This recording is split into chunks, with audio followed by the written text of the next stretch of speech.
Hello!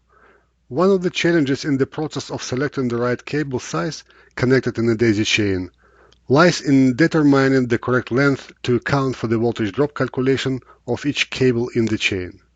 Typically, electrical designers calculate this length by summing up lengths of individual cables in the chain to the farthest load.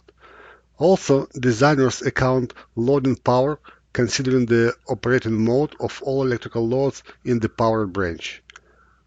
Obviously, in a heavy crowded facility with lighting fixtures, power socket outlets, and other low voltage electrical loads, this work process will be challenging, time-consuming, and difficult to manage.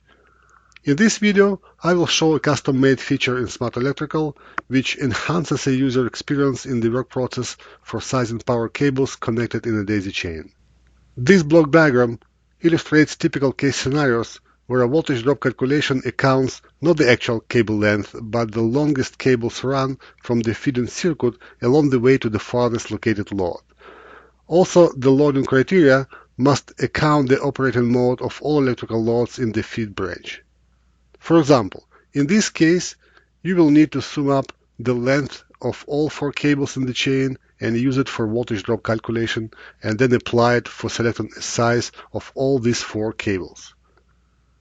In this case, you will need to sum up the cable's length in each run and choose the longest chain length for voltage drop calculations, and then apply it for selecting a size of all the 5 cables in this branch. As you may know, Smart Electrical enables to apply custom-made add-on utilities, helping to enhance electrical designer's experience. Here is how it does it in the given examples.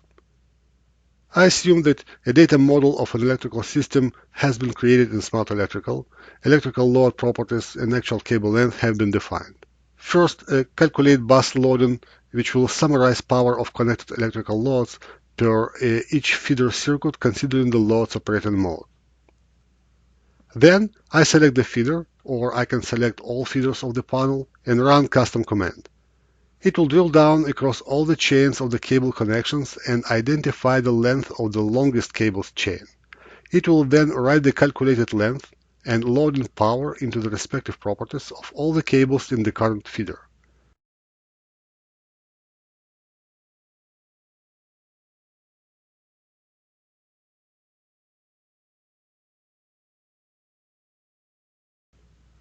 Next, I open a common property window of each cable, or I can use a batch cable sizing option to calculate size of the cable considering the voltage drop limits and other requirements. Please note that the sizing algorithm will use in its calculations the accumulated length of the cable's chain as well as the feeder loading power, which has considered the load's operating mode.